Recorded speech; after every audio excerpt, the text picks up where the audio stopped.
Shalom adik-adik, semangat pagi. Aku mau kenal Tuhan, aku mau cinta Tuhan melalui firman-Nya. Nah adik-adik, pada pagi hari ini kembali lagi kita akan merenungkan firman Tuhan. Tetapi sebelumnya mari kita berdoa. Bapa dalam kerajaan surga, kami bersyukur pagi hari ini kembali lagi kami boleh bangun dan kami diberikan kesempatan lagi oleh Tuhan untuk mendengarkan kebenaran firman-Mu. Tuhan tolong kami supaya kami dapat mengerti dan memampukan kami juga untuk melakukannya di dalam kehidupan kami. Terima kasih Tuhan, kami berdoa di dalam nama Yesus. Amin. Nah adik-adik, kita akan merenungkan firman Tuhan di dalam 1 Raja-Raja pasal yang ke-22 ayat yang pertama sampai ayat yang ke-40. Adik-adik bisa membaca secara keseluruhan di Alkitabnya masing-masing ya. Lausamela akan membacakannya pada ayat yang ke-13 dan ayat yang ke-14 di dalam 1 Raja-Raja 22 ayat 13 sampai 14. Beginilah firman Tuhan. Suruhan yang pergi memanggil Mika itu berkata kepadanya, "Ketahuilah, nabi-nabi itu sudah sepakat meramalkan yang baik bagi raja. Hendaklah engkau juga berbicara seperti salah seorang dari mereka dan meramalkan yang baik." Tetapi Mika menjawab, "Demi Tuhan yang hidup, sesungguhnya apa yang akan difirmankan Tuhan kepadaku, itulah yang akan kukatakan." Nah adik-adik, pada bagian firman Tuhan ini mengisahkan tentang Raja Israel, yaitu Raja Ahab dan Raja Yehuda yang bernama Yosafat memutuskan untuk menyerang Ramot Gilead dan merebutnya dari tangan bangsa Aram. Nah sebelum bertempur dalam medan perang, seperti kebiasaan nenek moyang mereka, bahwa sebelum berperang itu mereka harus menanyakan kepada Tuhan. Akhirnya Yonatan berkata bahwa dia ingin mengetahui apa yang Tuhan inginkan, apakah mereka bisa maju berperang ataupun tidak. Nah Yosafat ini meminta agar mereka menanyakan seorang nabi Tuhan sebelum mereka bertindak. Permintaan Yosafat untuk menanyakan kepada nabi Tuhan dikabulkan oleh Raja Ahab. Padahal adik-adik, Raja Ahab sendiri tidak pernah setia kepada Tuhan. Dia tidak pernah mengandalkan Tuhan. Tetapi demi relasinya dengan Yosafat, maka ia mengumpulkan beberapa nabi Tuhan.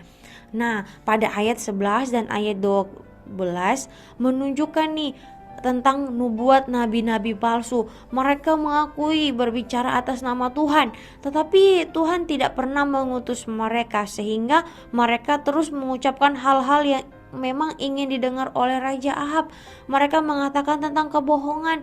Mereka ingin melakukan apa yang Raja Ahab inginkan. Mereka ingin supaya apa yang dikeluarkan kata-kata mereka itu adalah kata-kata yang menyenangkan Raja Ahab. Nah adik-adik, para nabi ini, para nabi-nabi palsu ini semua bernubuat menyatakan kemenangan Raja Ahab dan Raja Yosafat jikalau mereka ini mau maju berperang. Nah sehingga Yosafat ini tidak yakin dan bertanya kepada Raja Ahab bahwa apakah ada lagi nabi Tuhan. Raja Ahab pun mengatakan bahwa ada satu nabi. Dia itu sering mengatakan hal-hal yang buruk tentang Raja Ahab. Dia tidak pernah mengatakan hal-hal yang baik tentang Raja Ahab. Kemudian Yosafat pun berbicara meminta supaya Raja Ahab memanggil nabi itu. Nabi itu bernama Mika. Ternyata dia adalah satu-satunya nabi Tuhan sejati yang ikut dipanggil pada waktu itu. Utusan yang memanggil Mika itu menyampaikan bahwa semua nabi telah menubuatkan kemenangan bagi Raja Ahab dan Raja Yosafat, sehingga dia membujuk Nabi Mika supaya mengatakan hal yang sama, supaya mengatakan bahwa Raja Ahab dan Raja Yosafat bakalan menang ketika mengikuti peperangan. Utusan-utusan ini membujuk Mika untuk mengatakan tentang kebohongan. Tetapi adik-adik, Mika ini menolak untuk mengatakan apapun kecuali yang Tuhan telah perintahkan kepadanya. Maka Mika sesuai dengan kehendak Tuhan akhirnya menyatakan nubuat tentang kematian Raja Ahab di dalam medan peperangan. Tetapi adik-adik sudah mendengar hal itu, sudah mendengar bahwa Raja Ahab akan mati di medan peperangan. Mereka tetap keras kepala adik-adik. Raja Ahab dan Raja Yosafat dan segala prajurit-prajurit dan semua prajurit-prajuritnya ikut di dalam peperangan itu. Mereka memerangi Ramot Gilead. Nah, adik-adik, hasilnya ketika pertempuran ini berlangsung, Ahab terkena panah yang ditembak dengan sembarangan. Ahab yang menyamar menjadi tentara biasa malah terkena panah itu. Tadinya adik-adik, dia itu berusaha menyamar menjadi tentara biasa supaya bisa menghindarkan diri dari nubuat Mika. Nah, jika Mika awalnya menubuatkan dia akan mati, maka dia berpikir nih, oh mungkin kalau dia berpakaian seperti tentara biasa, maka dia bisa menghindari kematian itu. Nah, adik-adik, kita tahu ya kalau raja biasanya dia punya pakaian yang bagus, dia punya jubah yang bagus, pakaian yang mewah. Nah, karena kalau raja itu pasti punya pakaian yang sendiri, tidak seperti prajurit-prajurit biasa, adik-adik. Dia pun supaya menghindari dari nubuat Mika, Nabi Mika, maka dia pakai pakaian-pakaian prajuritnya supaya dia tidak mati.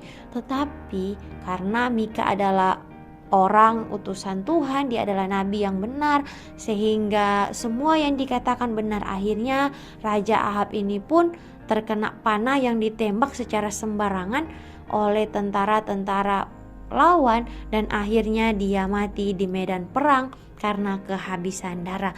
Nah, adik-adik yang dikasihi oleh Tuhan, kita belajar nih dari kisah antara Raja Ahab, Raja Yosafat, bahkan Nabi Mika. Tetapi pada pagi hari kita khusus nih melihat Nabi Mika. Kita belajar bahwa Nabi Mika dia belajar atau dia mau sungguh-sungguh mengatakan apa yang benar. Dia berani untuk mengatakan tentang kebenaran, walaupun dia sudah dibujuk untuk berbohong, walaupun dia sudah dikatakan supaya dia itu mengikuti perintah raja, tetapi adik-adik, Mika tetap memilih untuk mengatakan yang benar karena dia lebih memilih taat kepada Tuhan daripada taat kepada raja untuk mengatakan kebohongan.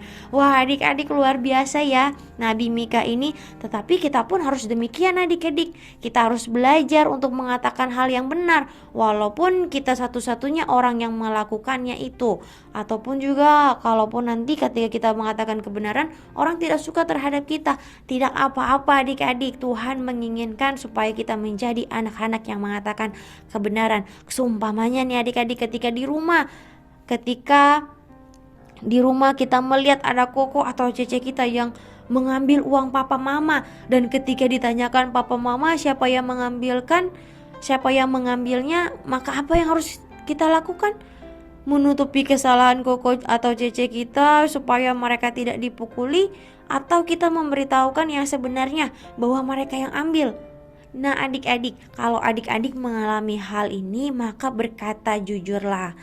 Mungkin dengan kejujuran kita, koko atau cece kita akan dipukuli mama atau papa, tetapi itu bisa membuat mereka sadar dan itu bisa membuat supaya mereka tidak melakukan kesalahan-kesalahan lainnya.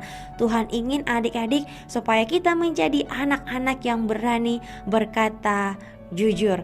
Mari kita belajar dalam segala keadaan kita berani untuk berkata jujur. Amin untuk kebenaran firman Tuhan. Mari kita berdoa. Tuhan Yesus, kami bersyukur untuk firman-Mu. Ajarkan kami untuk menjadi anak-anak yang takut akan Tuhan, anak-anak yang berani untuk mengatakan kebenaran. Di dalam nama Tuhan Yesus kami berdoa, amin. Nah adik-adik, demikianlah renungan kita pada pagi hari ini. Selamat beraktivitas, kiranya Tuhan memberkati kita semua. Tetap jaga kesehatan dan bye-bye.